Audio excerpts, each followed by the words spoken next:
Stop. Don't scroll. Let me ask you a quick question. Have you ever packed your bags, arrived at a beautiful new country, and then frozen like an ice cube because you were too scared to speak English? Oh no! Jake, you are talking about me. That was my exact story 4 years ago when I landed in New York. I wanted to buy a simple bottle of water, but I looked at the shopkeeper and my mind went totally blank. Really? A bottle of water? What did you do, Ale? I just pointed at the water, gave him a big $100 bill, and ran away with my change. I didn't say a single word. I was so embarrassed. Oh no, that is a classic travel nightmare. But guess what, guys? You don't need to run away from shopkeepers. Today, we are sharing the ultimate travel English guide for beginners. Wow, I wish I had this guide 4 years ago. We are going to fix your airport, hotel, and tourist conversations today, so you can travel with a big smile. Vocabulary. Frozen. Unable to move or speak because of fear or shock. I was frozen when the police officer stopped me. Blank. Empty. With nothing on it or in it. My mind went blank during the English test. Embarrassed. Feeling shy, uncomfortable, or ashamed. I felt embarrassed when I dropped my food on the floor. Okay, let's start at the very beginning of the journey. The airport. This is where most people get super nervous. Yes, the passport control officer looks so serious. Their face is like stone. What do we say when they ask, "What is the purpose of your visit?" Thinking. Don't try to say a long, complicated sentence. If you are there for a holiday, just say 2 words. For tourism. For tourism? Oh, that is so simple. I always thought I had to say, "I am visiting this beautiful city to see the sights and enjoy my vacation." No way. The officer doesn't want a story. They just want the facts. If you are visiting family, say, visiting family. Wow, okay. What if they ask, "How long are you staying?" Just give the number of days or weeks. For example, 2 weeks. 2 weeks. That's it? I can definitely do that. Vocabulary. Purpose. The reason why you do something. The purpose of my trip is to learn English. Tourism. Traveling for pleasure or holiday. Tourism is very important for this beautiful island. Vacation. A holiday or period of time away from work or school. We are going to Italy for our summer vacation. Exactly.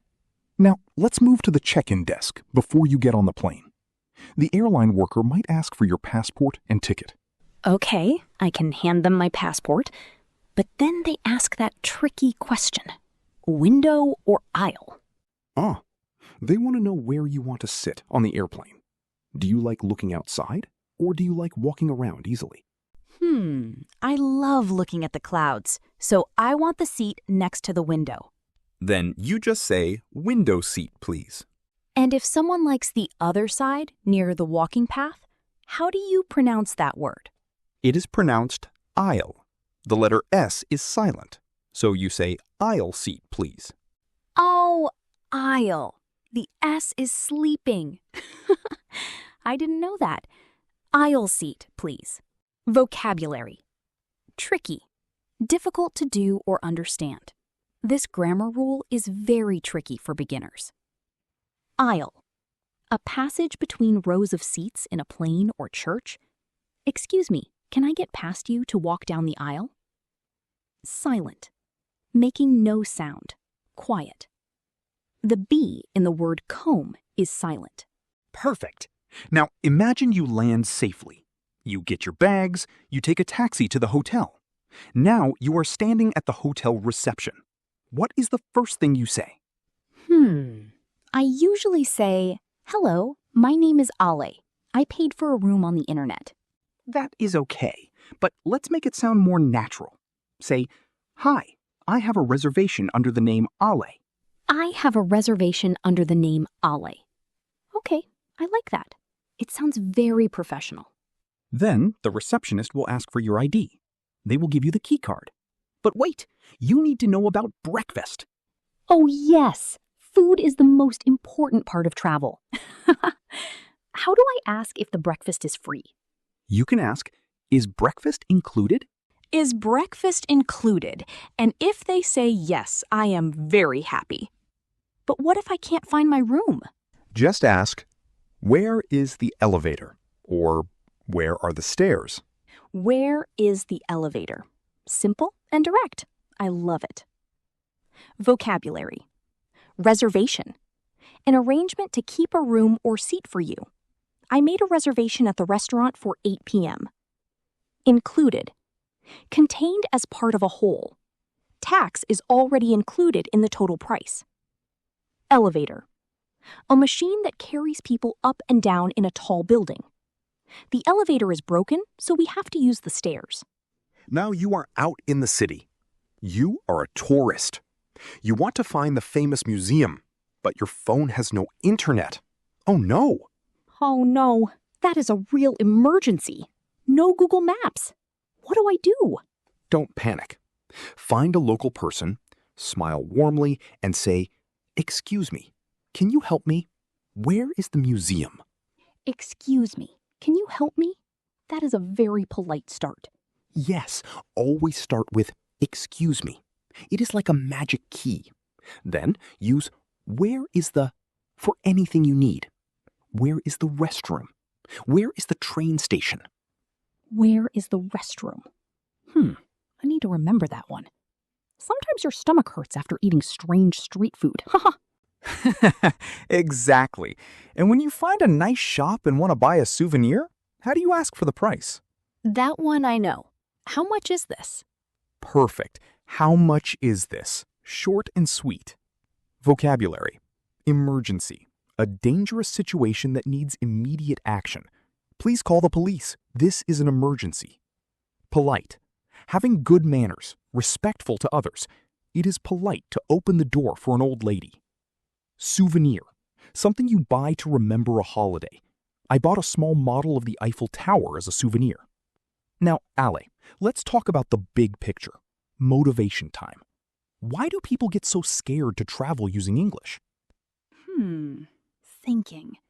I think we are afraid of looking foolish. We think native speakers will judge our small mistakes. But that is not true at all. When you travel, locals are just happy that you are trying to speak their language. They want to guide you. Really? You don't get annoyed when a tourist speaks broken English to you? Never. I actually think it is beautiful. It shows courage. Travel is about making connections, not passing a school exam. Wow. Connections, not an exam. That makes me feel so relaxed. Mistakes are just part of the adventure. Yes. If you say, "where train," instead of "where is the train station," the person will still point you to the train. You win. Vocabulary. Foolish. Silly or stupid. I felt foolish when I wore mismatched shoes to work. Judge. To form an opinion about someone. Don't judge a book by its cover. Adventure. An exciting and unusual experience. Moving to a new country is a big adventure. Let's do a quick natural recap of our travel lines. Ale, imagine you are at the airport check-in desk right now. What do you say for a seat near the window? Window seat, please. Great. You arrive at the hotel. What do you tell the receptionist? Hi, I have a reservation under the name Ale. And you are hungry in the morning. What do you ask? Is breakfast included? And finally, you are lost in the city street. How do you ask for help? Excuse me, can you help me? Where is the train station? Wow, look at you! You went from running away with a bottle of water to a total travel pro. Yes, I feel so much more confident now, Jake. I am ready to book a ticket to London right now. That's the spirit. To everyone watching at home, don't let fear stop you from seeing the world. English is just a tool to help you explore. Yes, pack your bags, practice these short lines, and go have an amazing adventure. Thank you so much for hanging out with us today on this episode. We are so proud of your progress. Keep practicing and keep smiling. Catch you later, travelers. Bye-bye, everyone.